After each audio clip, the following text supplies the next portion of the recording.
authors of that explosive new book on Joe Biden's decline are on the hot seat. If they knew the then president was failing, why didn't they report it at the time? And tough questions for the former president's doctor. Why wasn't Mr. Biden screened for prostate cancer? Steve Fabian went looking for answers. The authors of a shocking new book about Joe Biden's mental decline are under fire today for not speaking out sooner. Don't news people have to tell you what they know when they find it out? The revelations in Original Sin are troubling. What we found out was shocking, just the degree to which he was addled. Why didn't you share it before, as soon as you got it, as opposed to gathering all the information, then putting it out in a book that you will undoubtedly profit from? CNN host Jake Tapper and Axios journalist Alex Thompson told Gayle King that their sources in Biden's inner circle were unwilling to talk until after the election. If we had learned in real time that President Biden didn't recognize George Clooney, we would have reported it. That's a huge scoop. Biden's eldest granddaughter, Naomi, is hitting back today, slamming the book as political fairy smut, lies written by irresponsible, self-promoting journalists out to make a quick buck. And there's more fallout from Biden's stage 4 prostate cancer diagnosis. Former White House physician Dr. Kevin O'Connor is taking heat for failing to catch the cancer sooner. The doctor said he's just fine, and it's turned out that's not so. I think people should try and find out what happened. O'Connor has been a loyal Biden confidant for 15 years. The doctor's last official physical for Biden in 2024 did not include a PSA test, which could have detected prostate cancer. Instead, it concluded President Biden is a healthy, active, robust 81-year-old male who remains fit to successfully execute the duties of the presidency. If Dr. O'Connell submitted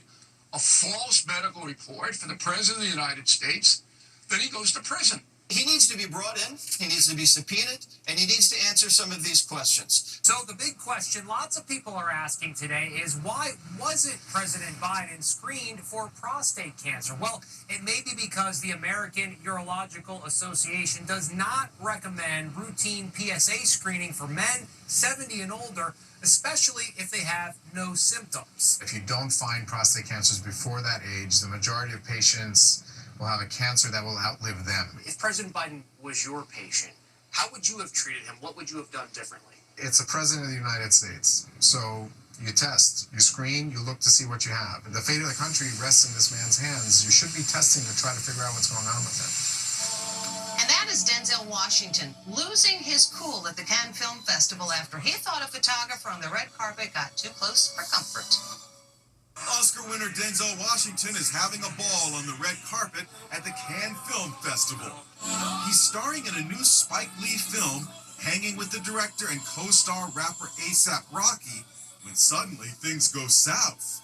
As the music of Andrea Bocelli plays on the loudspeakers, a confrontation ensues after a photographer grabs him to get his attention for a photo. Not a good idea. Denzel snaps, pointing his finger at the photog and sternly declaring, "Never put your hands on me."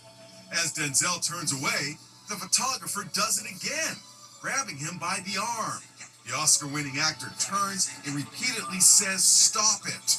Denzel did not appear at the press conference for the film, which is titled Highest to Lowest. Leave it to a pregnant Rihanna to up the star wattage, showing off her baby bump in a dress with strategic cutouts. She shared an umbrella with her partner A$AP Rocky and didn't let raindrops dampen the moment. And some sad Hollywood news. Actor George Wendt, who starred as Norm on the long-running sitcom Cheers, has died. Sometimes you wanna go where everybody knows your name. Wendt, who was nominated for 6 consecutive Emmy nominations, died peacefully in his sleep at home.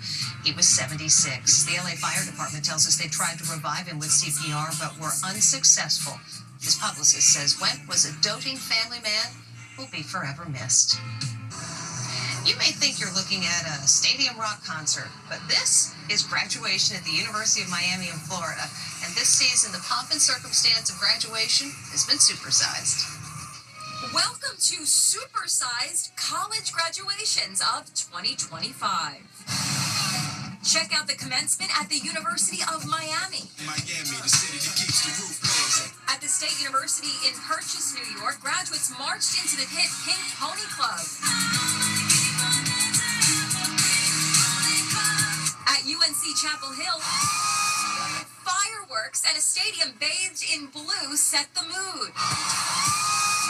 At USC, drones filled the night sky. Where the fans at?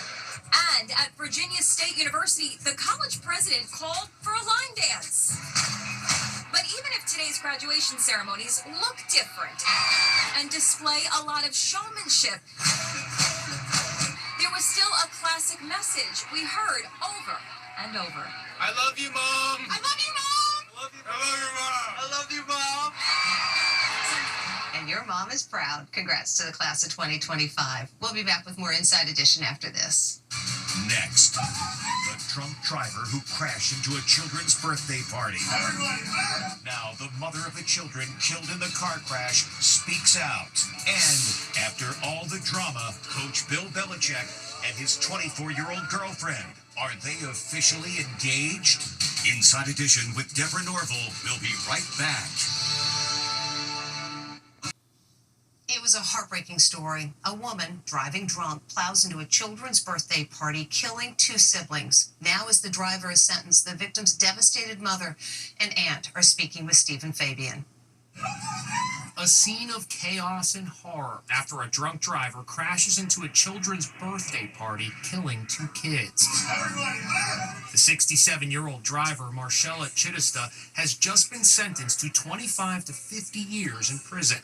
There's no amount of justice that would be okay in my eyes. Now the mother of the children who were killed, 4-year-old Zane Phillips and his 8-year-old sister Alana, is speaking out. She gave a heart-wrenching victim impact statement in court. Justice will never bring back my children or heal the pain. What was it like for you to actually be in the courtroom with this woman? It made me sick to look at her, knowing that she took my kids' life and injured my other child as well as myself. The crash happened in April 2024. Surveillance video shows Chitista drinking wine inside her home, then speeding to the local boat club where the party was being held and crashing through the wall. This video shows Zane and Alana at the party just moments before the fatal crash. In court, Chitista pleaded for mercy. I never meant to harm those children. Everyone that was involved in the accident. And the only thing that I can say is, I'm so very sorry. She'll be 92 before she's eligible for parole. 32-year-old Mariah Dodds was also seriously injured, along with her oldest child, Jaden. She kept a video diary of Jaden's recovery from hospital beds to his first faltering steps as he slowly learned to walk again. There you go, Jaden. As he also learns to deal with life without his brother and sister. What I did best in my life was being their mom. Mariah is now campaigning for stricter drunk driving laws. When we come back, our coach Belichick and his much younger girlfriend engaged. Summer is all about going with the flow. Especially when you wind up here. For real, visit North Carolina. And finally today, oh baby. Why is there a bun in the oven? Why did somebody put a bun in the oven? This mom is confused about what's cooking in her oven. Why is there a bun in the oven? Is there a bun in the oven? Is there a bun in the oven? And Grandma can't wait. That's Inside Edition. Thanks for watching.